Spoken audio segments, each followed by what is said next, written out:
Gentlemen of the press, you are welcome. We have been sitting here since 9 o'clock in the morning. We are actually leaders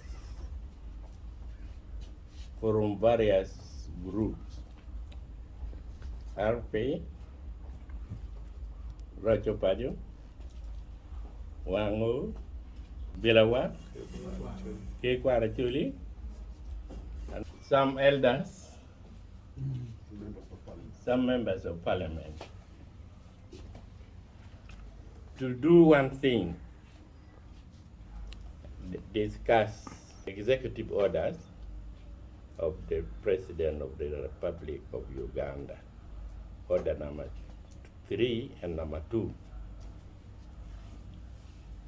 And we have come up with some resolutions, not very many, but we believe they are adequate.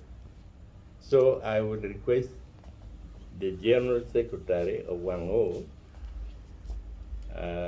Mr. Robert Mugabe, to read it out to you.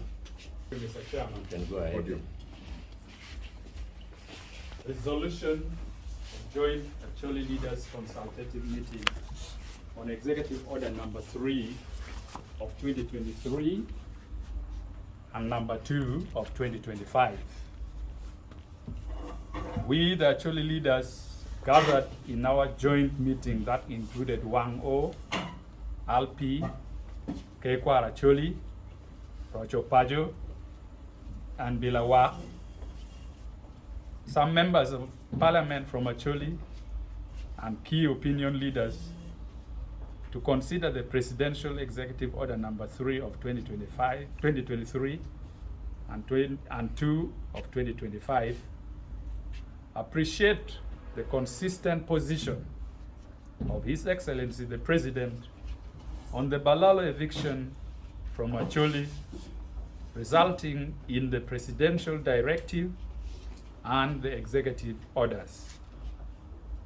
We also recognize the inherent challenges that have all along impeded the successful implementation of the presidential directive and the executive orders. As Acholi, we commit to the full and successful realization of all aspects of the executive orders. The meeting implores that Acholi is properly represented, that Acholi should be properly represented. However, we note with deep concern the deliberate efforts by some state and non-state actors to undermine the implementation of the executive orders, resulting in failure to achieve the objectives of the order.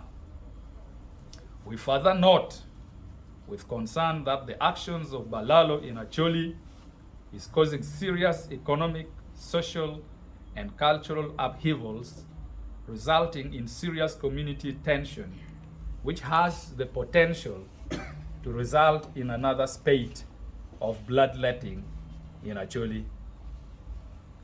We fear that the Balaalo question in Acholi, if left unresolved, will seriously affect the trust and confidence of the local community in the government. Thank you. The living dead ancestors who are buried here, and then the yet unborn children, even in 1,000 years coming to Uganda here, the land belongs to them. Thank you.